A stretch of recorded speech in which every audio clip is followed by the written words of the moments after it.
नमस्कार, आप देख रहे हैं ग्रामवाणी बुंदेलखंड केंद्र।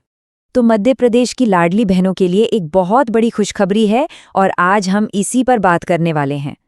सबसे बड़ा सवाल, क्या आपके खाते में 1500 रुपए आए?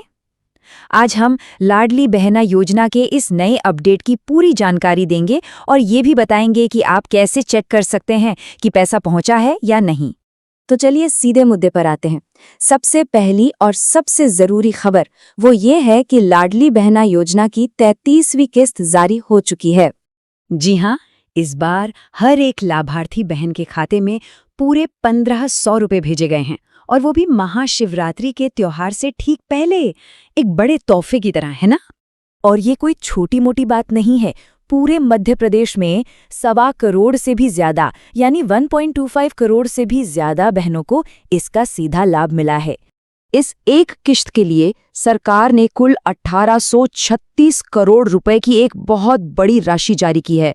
ये पैसा 14 फरवरी 2026 को खंडवा जिले के पंधाना में हुए एक कार्यक्रम से मुख्यमंत्री जी द्वारा एक सिंगल क्लिक में सीधे खातों में भेज दिया गया। तो चलिए अब देखते हैं कि ये योजना समय के साथ साथ कैसे बढ़ी है और इसकी वित्तीय सहायता में कितना इजाफा हुआ है। और जो बात यहाँ देखने लायक है वो ये है कि समय के साथ ये मदद कैसे बढ़ती गई है। इस चार्ट पर जरा एक नजर डालिए। आपको याद होगा, शुरुआत में 1000 रुपये महीना मिलते थे, फिर इसे बढ़ाकर 1250 रुपये किया गया और अब ये रकम 1500 रुपये महीने तक पहुंच गई है। और अगर कुल मिलाकर देखें तो इस योजना के तहत अब तक 52,304 करोड़ से भी ज्यादा की राशि सीधे बहनों के खातों में जा चुकी है। अच्छा, सिर्फ लाडली बहना योजना की किस्त ही नहीं, मुख्यमंत्री डॉक्टर मोहन यादव ने इस मौके पर कुछ और भी बड़े ऐलान किए हैं। चलिए फटाफट उन पर भी एक नजर डाल लेते हैं। तो देखिए, जो बहनें कपास से जुड़े उद्योगों में काम करती हैं उनके लिए हर महीने 5000 रुपये की एक्स्ट्रा मदद, खंडवा के विकास के लिए 608 करोड़ के प्रोजेक्ट्स और साथ ही प्रधानमंत्री उज्ज्वला योजना के गैस रिफिल के लिए भी पैसा ट्रांसफर किया गया। चलिए अब सबसे जरूरी बात पर आते हैं, पेमेंट स्टेटस कैसे चेक करें।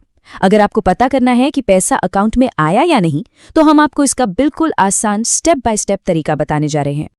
देखिए, सबसे पहला काम, आपको जाना है इसकी ऑफिशियल वेबसाइट पर। एड्रेस नोट कर लीजिए, cmladlibehna.mp.gov.in। ध्यान रहे, किसी और वेबसाइट पर नहीं, सिर्फ इसी पर। जब आप वेबसाइट खोलेंगे तो वहां आपको आवेदन एवं भुगतान की स्थिति लिखा हुआ दिखेगा। बस उस पर क्लिक कर दीजिए। फिर अपना आवेदन नंबर या समग्र आईडी डालिए। जो कोड स्क्रीन पर दिख रहा है वो भरिए और OTP भेजें पर क्लिक कर दीजिए। आपके रजिस्टर्ड मोबाइल पर एक OTP आएगा, उसे डालकर खोजे पर क्लिक करते ही पूरी डिटेल आपके सामने होगी। लेकिन हाँ, कभी कभी ऐसा होता है कि पैसा खाते में नहीं आ पाता। तो अगर आपके साथ भी ऐसा हुआ है तो बिल्कुल चिंता मत कीजिए। इसके कुछ आम कारण होते हैं और उनका समाधान भी है। तो सवाल यही उठता है कि आखिर खाते में पैसा क्यों नहीं आया। चलिए इसकी आम वजहों को समझते हैं ताकि आप इसे चेक कर सकें। देखिए, आपको ये 4 चीजें जरूर चेक करनी है। पहला, eKYC। क्या आपका आधार और समग्र पोर्टल पर eKYC पूरा है?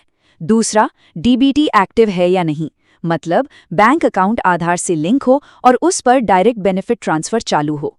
तीसरा, बैंक खाता। ये आपका पर्सनल इंडिविजुअल अकाउंट होना चाहिए, जॉइंट अकाउंट नहीं। और चौथा, आयु सीमा। अगर उम्र 60 साल से ज्यादा हो गई है तो योजना का लाभ बंद हो जाता है। और अगर इन सब चीजों को चेक करने के बाद भी बात नहीं बनती है तब आप मदद के लिए अपने गांव की पंचायत या शहर के वार्ड ऑफिस में संपर्क कर सकते हैं। इसके अलावा एक डेडिकेटेड हेल्पलाइन भी बनाई गई है। आप स्क्रीन पर दिए गए नंबर 075527000080 इस पर सीधे कॉल करके भी अपनी समस्या बता सकते हैं और जानकारी हासिल कर सकते हैं। ऐसी ही सरकारी योजनाओं और ग्रामीण विकास से जुड़ी सटीक खबरों के लिए जुड़े रहिए ग्रामवाणी बुंदेलखंड केंद्र के साथ। धन्यवाद।